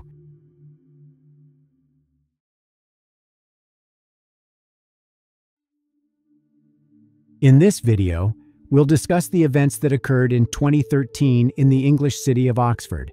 17-year-old Jayden Parkinson disappeared after leaving the hostel in which she lived. The police started searching for her immediately after receiving a missing persons report. While investigating this case, the police discovered something they had never faced before. Nothing like this has ever happened in the UK before. Jayden Parkinson was born in Folkestone, UK, on September 26, 1996. She was the youngest of 3 children in the family. Her parents' relationship was far from ideal. Jayden's mother, Samantha Shrewsbury, says her children have seen a lot of unpleasant things. Jayden's parents divorced when she was 7 years old. The girl stayed with her father but remained very close to her mother. They lived in different places and talked on the phone every night. When she became a teenager, her lifestyle became a bit chaotic. According to Samantha, Jayden's father allowed her to do whatever she wanted. She got into a company where she started smoking and drinking alcohol. She periodically lived with her father and then with her mother. At 13, she ran away from home and went to her mother, saying she wanted to live with her. Ultimately, the family court allowed Jayden to stay with her. She had conflicts with many people at school, including teachers. She didn't like that someone was trying to control her behavior. As for her personal life, she was in a relationship with Ben Blakely. Jayden was just 14 when she met former binman Blakely. They didn't live together as she was still a child, but like a dripping tap, he kept on at her and gradually changed her completely. Jayden started dating Ben when she was 15 years old. He was 20 years old at the time. Undoubtedly, the 5-year age difference worried Jayden's mother, but she couldn't do anything about her daughter falling in love. At first, their relationship was tender and romantic, but everything changed over time. There was no trace of the previous mutual understanding. Their relationship became very strained. Ben controlled all aspects of Jayden's life. She stopped wearing makeup and became more and more withdrawn. Ben even controlled what clothes she could wear. He made Jayden drift apart from family and friends. As a result, the girl moved out of her mother's house and started living in a hostel for women facing domestic violence. Although Ben was forbidden to come to this hostel, this did not prevent him from completely controlling her entire life. They often argued, and Jayden even warned the hostel staff that Ben was aggressive towards her. She couldn't do anything without his permission. He took her mobile phone from her, convincing her all she needed in the world was him and his love and care.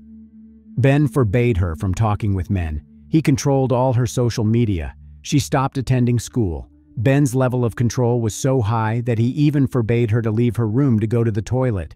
Jayden used to talk to her mother on the phone every day, but now their communication has been reduced to 1 or 2 conversations per month. Samantha asked her daughter to return home and end her relationship with Ben, but the persuasion did not work. Ben controlled Jayden both psychologically and physically. She was seen several times with bruises on her face. On November 30th, 2013, Jayden called her mother and informed her that she was pregnant. She hoped that the child would force Ben to change his attitude towards her and his lifestyle in general. She thought the baby would strengthen their relationship and Ben would become the way he was when they first met.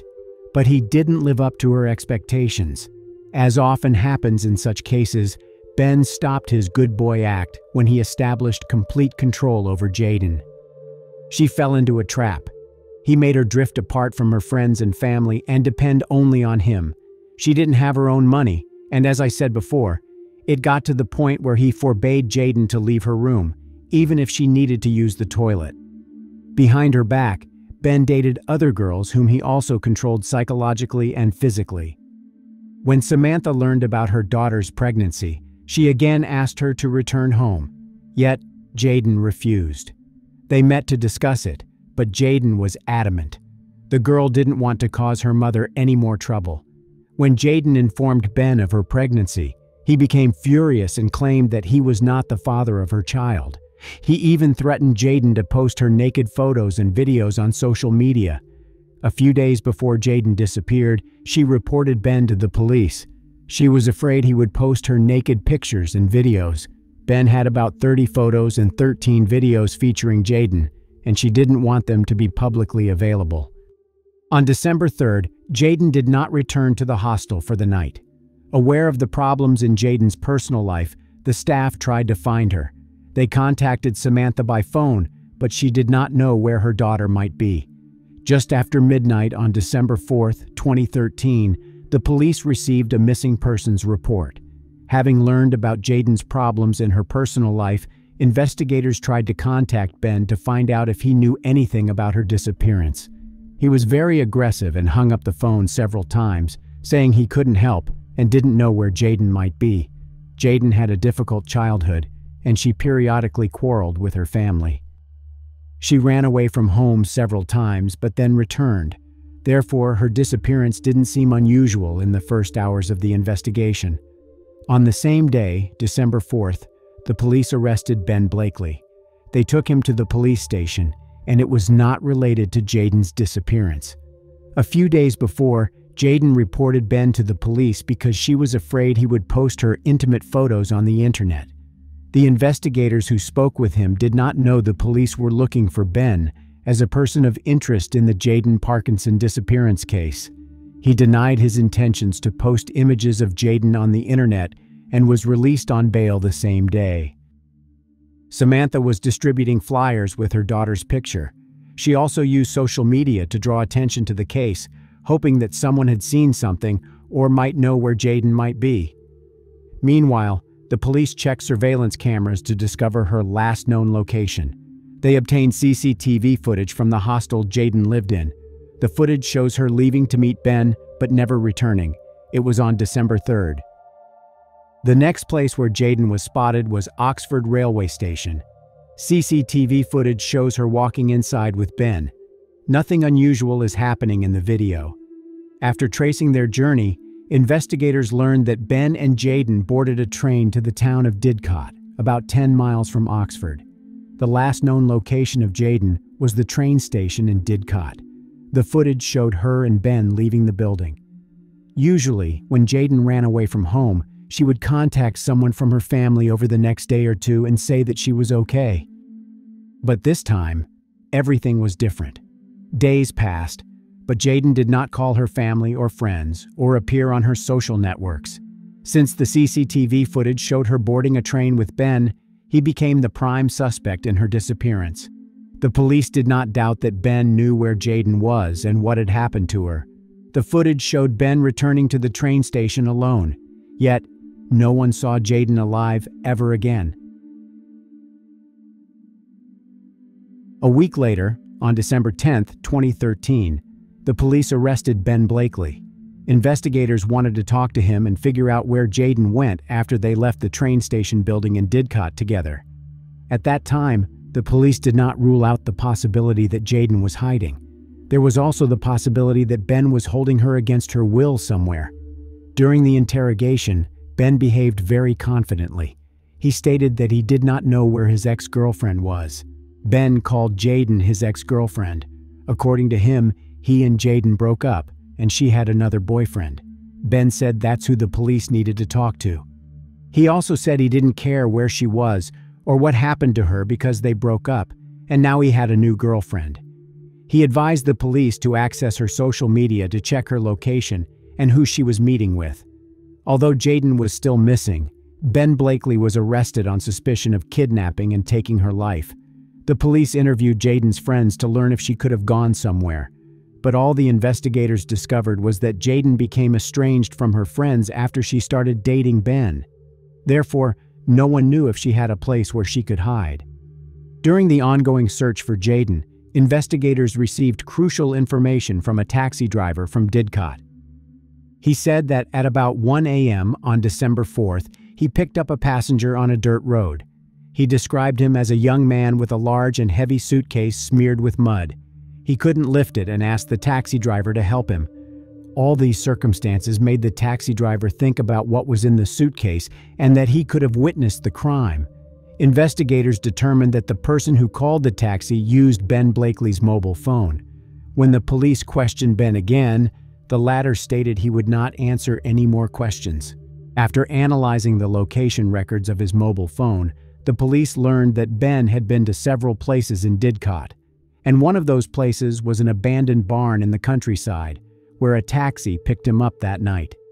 A team of investigators, criminologists, and dog handlers went there to investigate. It also became known that Ben and Jaden had been there before because her mother lived in Didcot.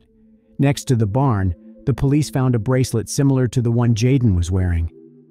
Service dogs trained to search for dead bodies started barking inside the barn, but Jaden's body wasn't there, and it probably had something to do with the suitcase Ben was with when getting into the taxi. The police asked the public for help, urging everyone who saw a man carrying a large suitcase in the Didcot countryside to report it. At the same time, the police went door to door and interviewed residents of the houses closest to the abandoned barn. The video from the train station shows that Ben and Jaden did not have a suitcase with them. Therefore, the investigators wanted to find out where Ben got this suitcase. But what if the man described by the taxi driver wasn't Ben? The police found the answer to this question on December 14th. Investigators discovered that Ben Blakely's grandmother, grandfather, and younger brother, Jake, lived near the abandoned barn. The first thing Ben's grandmother asked when the police knocked on her door was, "Are you here about the suitcase?" She said there was a suitcase that Ben had taken from her a few days ago. He came in a hurry and said he needed a suitcase, dumping its contents on the floor without explaining anything. According to Ben's grandmother, he returned it 2 days later and threw it in the barn. However, now it was dirty. She also mentioned 2 missing shovels that later reappeared in their place again. The shovels were also covered with a thick layer of dirt. Why would Ben need 2 shovels? Perhaps the man didn't act alone. 17-year-old Jake Blakely was a friend of Jaden. She met Ben through him. Witnesses said they saw Ben and Jake riding dirt bikes together when the police started searching for Jaden. The police arrested Jake Blakely on suspicion of complicity in the crime. They sent the suitcase Ben returned to his grandmother's barn to the laboratory for analysis. The police needed to know if Jaden's DNA was on it. Based on all the available evidence, investigators came up with a version that Jaden was deprived of her life in an abandoned barn, then, after some time, placed in a suitcase and transported to another place where the perpetrator buried her. But given the vast area of the fields that surround Didcot, finding Jaden's body seemed like a difficult task. The police involved aviation in the investigation to determine the approximate place of Jaden's burial. Thanks to aerial photography, they identified 10 places where a significant change in the soil surface has recently occurred. The police checked several locations, but it did not bring results. They couldn't find Jaden's body. Before the police checked all 10 places of interest in the investigation, there was another breakthrough in the case. Jake Blakely started cooperating with police, telling them to check his uncle's grave at a local cemetery. The cemetery next to the All Saints Church in Didcot was one of the 10 places where the surface has changed recently. But the cemetery was the last on this list, since there is nothing unusual in a soil surface change in such places. The police cordoned off the cemetery after investigators received a note from Jake Blakely in which he said that Jaden's body might be in his uncle's grave. Detectives have never seen such a way to hide a victim's body. According to information from the English press, Ben and Jake's uncle was buried in 2006. The new circumstances of this case have attracted widespread media attention. It was the first crime in the country when the victim's body was in an already existing grave. Having set up a tent in the cemetery, the forensic experts began their work. After some time, Jaden's family received the worst possible news. The police found her body in the grave of Ben and Jake Blakely's uncle. She was naked, and the police couldn't find her clothes. She also had all her jewelry removed.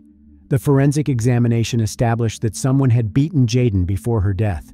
Finger marks on her neck indicated strangulation. The pathologist named asphyxia as the official cause of her death.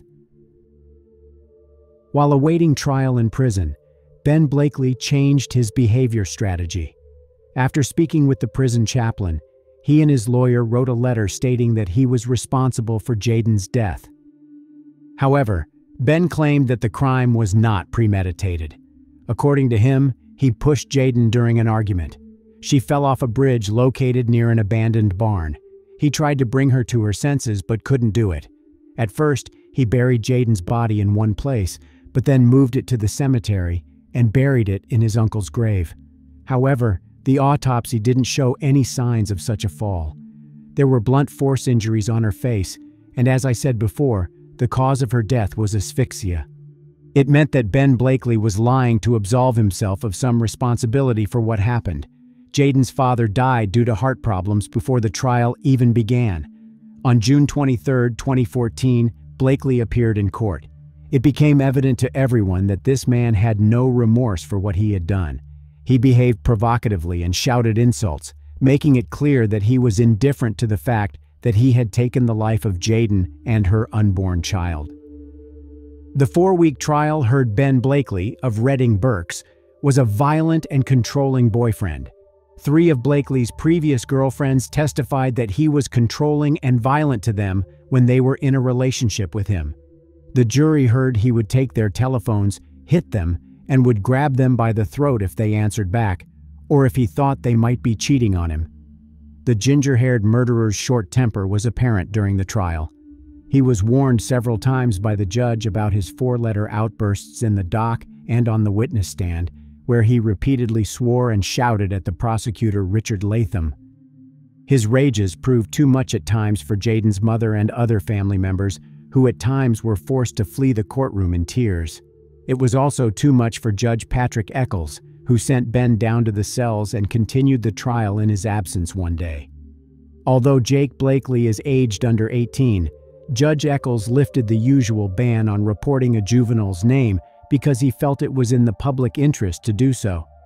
Jake has pleaded guilty to perverting the course of justice, but said he thought he was burying weapons or dead animals at the time. Ben had told his teenage sibling that he would give him an Xbox games console and £100 for carrying out the evil deed, the jury heard. The jury saw CCTV footage showing Ben and Jayden entering the train station in Oxford and boarding a train to Didcot. The footage also showed Blakely returning alone and looking down, trying to hide his face. According to the prosecutor, it was a premeditated crime. Blakely deliberately lured Jayden to a place where no one would see him taking her life. What other reason could he have to take Jayden to an abandoned barn in another town? After learning she was pregnant, Jayden wanted to start a new life. But Blakely was used to controlling every aspect of her life, and he wouldn't let her go. He didn't want to become a father either. Jayden's mother, Samantha Shrewsbury, supported the demands to create a domestic violence registry. In an interview with Sky News, she said the following words: "I don't want another mom to have to stand there and look at their daughter's body on a slab. I will never forget that until the day I die. For the year before Jayden was killed, I thought it was me he was targeting. I didn't expect it to be her. I really thought he wanted me out the way. He could manipulate her. He could get money out of her." I remember him coming around one day after he'd spat at her the day before and punched her in the face. He managed to get into the block of flats and he was banging on the door. I refused to let him see Jayden, so he walked off and spat at me. Later that afternoon, Jayden went outside for a cigarette and I didn't see her again for 2 weeks. He had met her outside. She was at an age when she had no income or benefits. They were living rough, here, there, and everywhere. It became hard to contact her. He would cut up her SIM card or break her phone. She didn't want to admit to herself that that was what he was like. Everybody had heard the stories before. She wanted to change him. He burnt her, beat her, starved her. She was a wayward teenager that wasn't listening. I was told because she was 16, it didn't matter where she went. If the police said it was okay for her to stay there, they didn't have to tell me where she was. I didn't have a leg to stand on. But when she was murdered, she was classed as a child. Where does that get lost? Why couldn't the police bring her back home? She was safe with me. I do believe that she could have been helped if people believed she wasn't a naughty kid and I wasn't an irate mom with a wayward child that was on benefits, that didn't deserve to be looked at or listened to. I'm angry at the government, really angry. It's got to stop. There were other girls that were hurt before my Jayden. If there was a register then, she would be sat here with my grandchild now. The register should be public and everybody should be able to access it, not just the police or social services. The amount of times he had been arrested, there would have been flags all the way along. That could have saved her life. I'd also like a program rolled out in schools about healthy relationships. A lot of people don't realize they're in a coercive, controlling relationship until it's too late. I just want more protection for women like my Jaden and the women that are to come. 2 women are killed every week in England by a partner or ex-partner. In my lifetime, I know I won't eradicate it. But if I can stop one girl from dying and one mom feeling like I do, then Jaden's death will not be in vain. The jury deliberated for 20 hours before reaching a verdict. By a majority vote, 11-1, Ben Blakely was found guilty of intentionally taking the life of Jaden Parkinson. The judge told Ben Blakely, "On December 3rd, you took Jaden Parkinson, a complicated but loving and vulnerable 17-year-old girl, into open countryside near Upton in the dark of an early winter's evening. You murdered her by strangulation." The judge added that unreasonably jealous Blakely's treatment of Jaden had involved physical and emotional abuse during their relationship. "You dominated and controlled her daily life," the judge said. "You removed her phone so she couldn't contact others, and when she was at the hostel, you demanded that she stayed in her room, even to the extent of forbidding her from using the toilet, forcing her to urinate in a plastic bottle. Jaden was infatuated with you, her violent abuser, and found it difficult to separate emotionally from you." The judge said Jaden finally plucked up the courage to end the relationship in November last year, with Blakely threatening to pose intimate photographs online to humiliate her. The court sentenced Jake Blakely to 3 years in prison for perverting the course of justice. In July 2014, his older brother Ben Blakely was sentenced to life in prison with a minimum term of 20 years.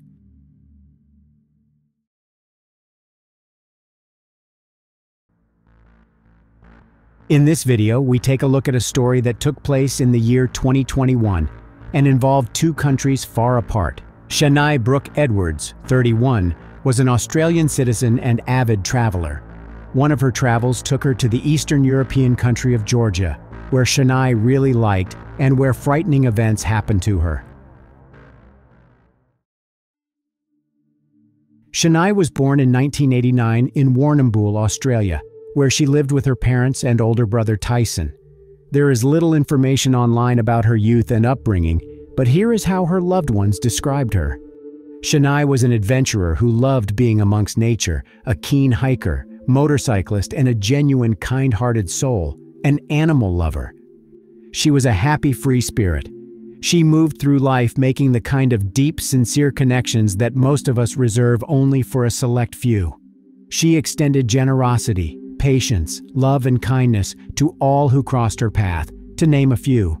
The homeless she shared cafe leftovers with at her shift's end in Melbourne, the orphan children she taught in Colombia, the Cambodian children she taught English, the Japanese students she tutored, and most recently, the pregnant stray cat that adopted Shanae and decided to become a mother on her terrace in Georgia. Shanae came to Georgia, which had long attracted her with its nature, history, and sights, in 2019. Shanae's boyfriend, Maudi El Sayed, was also scheduled to fly to this Eastern European country. He was a Lebanese national whom she had met during one of her travels. They had broken up for a while, but when Shanae lived in Georgia, they began to communicate online, and then realized that they still had feelings for each other and so decided to reunite. El Sayed wanted to fly to Georgia, but could not do so because that country's borders were closed to people who had not been vaccinated. Georgia is an ancient, proud, and hospitable country known for its welcoming locals, the majestic beauty of nature and ancient temples, and its amazingly delicious cuisine. Shanae had high expectations for her trip to Georgia, and those expectations were fully met. She was happy in the country and lived there for almost 2 years before her next outing went awry. Shanae lived in the Georgian capital of Tbilisi and taught English, which helped her earn a living, and at the same time, she could find free time to travel around the country and visit new and interesting places. Over time, she found like-minded friends who were travel enthusiasts like her. On July 29, 2021, she posted this photo on her social media account and captioned it with one word: joy. The photo was taken during a scenic ride on a motorcycle. Shania was very fond of motorcycles. The next day, July 30th, 2021 was sunny, so Shania decided to take a hike up Mtatsminda. Please don't judge me too harshly if I mispronounce the name of this place. Mtatsminda, which means Holy Mountain, is located almost in the center of the Georgian capital and is one of its main attractions. On the slope of the mountain, in the thickets of evergreen vegetation, is the Temple of St. David. Mtatsminda is a popular destination for tourists and city residents. On the 730-meter-high mountain, there are observation decks overlooking Tbilisi, an amusement park, a Ferris wheel, and a restaurant. For the past 11 months, Shania had been renting a house near the mountain. According to her friends, she often took walks in the wooded area and never had any problems or threats to her personal safety. On July 30th, 2021, she left the house at approximately 3:30 p.m. Surveillance cameras captured the moment. She walked leisurely through the city streets toward the hiking trail. She was last seen near the Church of St. Michael of Tver, which is located at the foot of Mount Mtatsminda and is a kind of starting point for hiking. In the evening, she was supposed to meet some friends at a cafe in the capital, but she never showed up. Attempts to contact her by phone were fruitless, and then Shania's friends decided to file a missing persons report with the police. At about the same time, a friend of Shania's who lives in California sounded the alarm. At 4:32 p.m., Shania called her, and when she answered the phone, she heard her screaming, "Please let me go, okay? Just let me go." You could tell that Shania was being attacked by someone, and she was asking to be left alone. The call was disconnected, and when Shania's friend began to call back, no one answered. Different sources describe in different ways what Shania's friend who lives in California did next. Some news outlets wrote that she posted to a Facebook group where members were people from different countries currently living in Georgia, and she asked someone to contact the police to report the disturbing call. Other sources say that Shania's friend herself contacted the Georgian police and told them everything. Whatever the case, it is certain that within hours after Shania made the frightening phone call, the Georgian police became aware of it and immediately began to check the information they had received. Several hundred police officers and volunteers were involved in the search. The area to be searched was large, and so numerous groups combed the slopes of Mount Mtatsminda. The police used search dogs and drones. Shania could not be found before sunset. She had not returned home, her phone was off, and she had not gone to any of the local hospitals for help. This was not a good sign, as was confirmed the next day. Unfortunately, on July 31st, after an intensive search, 31-year-old Shania Brooke Edwards was found dead near a hiking trail. The perpetrator tried to cover up the evidence of the crime, so he hid the body under tree branches and leaves. The crime weapon, a knife, was found not far from the body. Below on the mountainside, Shania's phone was soon found. On further inspection of the crime scene, police found an old rusty shovel, a fireplace, used needles, and many empty bottles. Georgia's interior minister told local media that the police had some information that was not disclosed in the interest of the investigation. The ministry and police officers are doing everything they can to find the perpetrator, he said.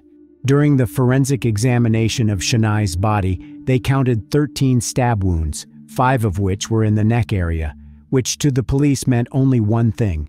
The perpetrator, without a doubt, intended to take the young woman's life. There were also signs of strangulation on her neck. After Shania's death was officially confirmed by the authorities, the media reported that the crime had been motivated by lust. The Georgian police, however, denied this information, as the forensic medical examiner did not find any signs of a crime against the woman's integrity. Shania's enraged boyfriend, Maudi El Sayed, has vowed to track down the culprit no matter how long it takes and get back at him. "Right now, I have one mission in life: revenge," he said. "I don't care if I spend the rest of my life behind bars, justice will be served and the criminal will suffer as much as Shania did," he added. Shania's death was a heavy blow to her friends and a particularly difficult experience for her family, who lived on another continent. The relatives had to solve the problem of transporting the body home, and the police had to find the culprit. No doubt, crime prevention and finding criminals is a direct responsibility of the police, but in this case there was another important factor. Georgia's revenue from tourism exceeds $1 billion a year, and the fact that one of the travelers lost their life in a popular place, the capital of the state, could have had a negative impact on the entire tourism industry. The police interviewed more than 200 people, including friends, co-workers, Shania's neighbors, and park employees and visitors. Routes were studied, as well as video footage of her movements that day. One local woman wrote in an expat Facebook group that she heard a woman screaming on the trails below Matatsminda Park about an hour after Shania left home. Another woman wrote in the same group that she witnessed a disturbing sight on the mountain. She claimed that exactly one day before Shania went missing, she had seen a man aggressively copulating with a woman in approximately the same area where the crime had taken place. At the same time, the laboratory examined the crime weapon and found a male DNA sample on it. No matches were found in the Georgian police database, so the samples were sent to 194 Interpol member states to be checked in the databases of those countries. Interviews with witnesses showed that Shania had no enemies, had no conflicts with anyone, and had no contact with people of dubious reputation. This may have meant she was a random victim of a crime for which the motive was unclear. The police worked painstakingly. Genetic samples were taken from several dozen people who could theoretically have been involved in the crime. All were subjected to rigorous analysis. As a result of complex and multifaceted investigative efforts, the circle of alleged perpetrators was narrowed until a DNA match was found. 40 days after the death of Shania Brooke Edwards, Georgia police issued the following statement. Based on the evidence obtained during the investigation, including testimony, surveillance tapes, genetic tests, and other evidence, a man born in 1988 was arrested on September 8 this year as the defendant in accordance with the decision of the court. The detainee was Georgian citizen Rafael Mursakulov. His lawyer told reporters that Mursakulov denies all the charges against him, namely robbery and taking the life of Shania Brooke Edwards. He pleads not guilty. He had nothing to do with the case. I've already seen him, we've talked, and we've decided on a position. He's exercising the right to remain silent, the lawyer said. When information about the suspect's identity leaked to the press, Mursakulov's image was shown on television. After that, a woman from the Georgian capital wrote a post on her Facebook page stating that her friend had been attacked by two wild beasts on Mount Matatsminda a few months ago. Although the police knew the identity of the perpetrators, the case was shelved. As the woman claimed in her post, one of the attackers was Rafael Mursakulov. The author of the post suggested that if the police had done their job well, the Australian girl would probably be alive. As for those data of Rafael Mursakulov, which he himself openly shared on his Facebook page, the man was an activist of the ruling Georgian Dream Party. On September 10, 2021, the Tbilisi court refused to release Mursakulov on bail. While he was awaiting trial in custody, police officers, in addition to the irrefutable physical evidence they had, obtained a no less important testimony. It was decided that after the attack on Shania Brooke Edwards, Mursakulov returned home and told his brother and his wife about the crime, but warned them that if they told anyone about it, their young child would suffer the same fate as Shania.